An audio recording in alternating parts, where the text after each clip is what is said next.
धर्म पे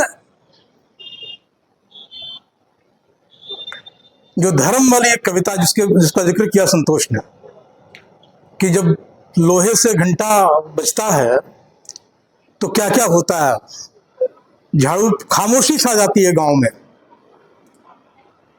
झाड़ू लगाती चूड़ियां चुप हो जाती हैं, और जो अरवा चावल छोटी मोटी चीजें सिक्के विक्के लोगों ने बचा के रखे हैं, छुपा के रखे हैं, बच्चों से जो घी चुरा के रखा है, इतना कम है कि चुरा के रखा गया है, कभी आपद विपत में काम आएगा, वो सब महादेव के लिंग पे चढ़ जाता है।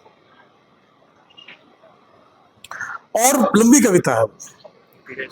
धर्म आखिर धर्म होता है जो सुअरों को भगवान बना देता है, सुअरों को भगवान बना देता है, और एक ऐसा भगवान बना देता है धर्म जो गंदे में भी गमकता है, गंदगी में भी जो गमकता है। ऐसा प्रहार क्यों नहीं कर पाए हमारे बड़े कवि? धर्म के ऊपर किसने क्यों नहीं लिखा?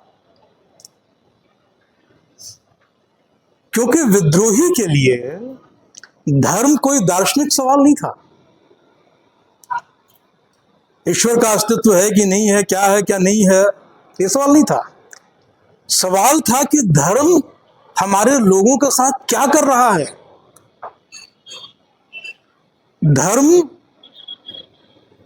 शोषण का, अन्याय का, दमन का, हिंसा का कितना बड़ा उपकरण है लोगों के जीवन में। किस तरह धर्म ने हजारों सालों से लोगों को गुलाम बना के रखा और इंसाफ की हर आवाज को कुचल दिया। कुछ भी उसमें कंफ्यूजिंग नहीं है, कुछ भी उसमें रहस्य नहीं है। जो असली सूरत है धर्म की, जो लोगों की जिंदगी पे धर्म का असली असर है, वो विद्रोही की कविता का विषय है। मतलब वो कोई छूट नहीं देते, कोई संदेह का लाभ नहीं देते। ये नरपुंगव जो खीर खा के खीर से जन्म लेते हैं, उनको शंभूकों का वध ही करना है, और शंभूकों का वध करने के लिए पैदा होते हैं। और रामचंद्र और खुदा दोनों में बड़ी यारी है, कहीं किसी को छूट नहीं देते। वो धर्म का रूप कहीं भी अलग नहीं है। पर उसमें भी आप देखिएगा, और ये विद्रोही की न्याय चेतना की जटिलता को समझने में हमारी मदद करता है कि धर्म पे इतना भीषण प्रहार करते हुए भी जब वो देवियों का जिक्र करता तो देवियां वहां पे धर्म के उसी तंत्र का हिस्सा होते हुए भी खुद धर्म के भीतर अन्याय और उत्पीड़न की शिकार के रूप में दिखाई देती हैं। सीताओं को बेच दिया जाता है, सीताओं को नीलाम कर दिया जाता है। क्या होता है सीताओं के साथ?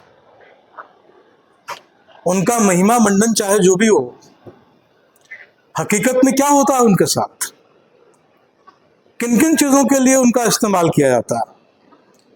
तो ये देवियां, यानी विद्रोही की कविता में न्याय का बोध इतना जटिल है कि वो कहीं भी यूनिडायमेंशनल नहीं है। जाति की बात का मुद्दा आया, धर्म, जाति, जेंडर, वर्ग, ये सारे अन्याय एक दूसरे को मजबूत बनाते हैं और एक दूसरे के साथ मिलकर काम करते हैं। आप इनको अलग अलग करके देख ही नहीं सकते। ये बात तो बहुत बाद में जाके फेमिनिस्ट डिस्कोर्स में भी आई कि भाई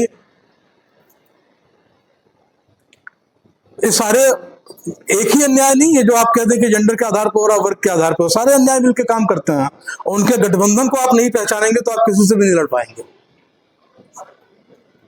तो विद्रोही की कविता में ये समझदारी कहीं भी धूमिल नहीं होती है।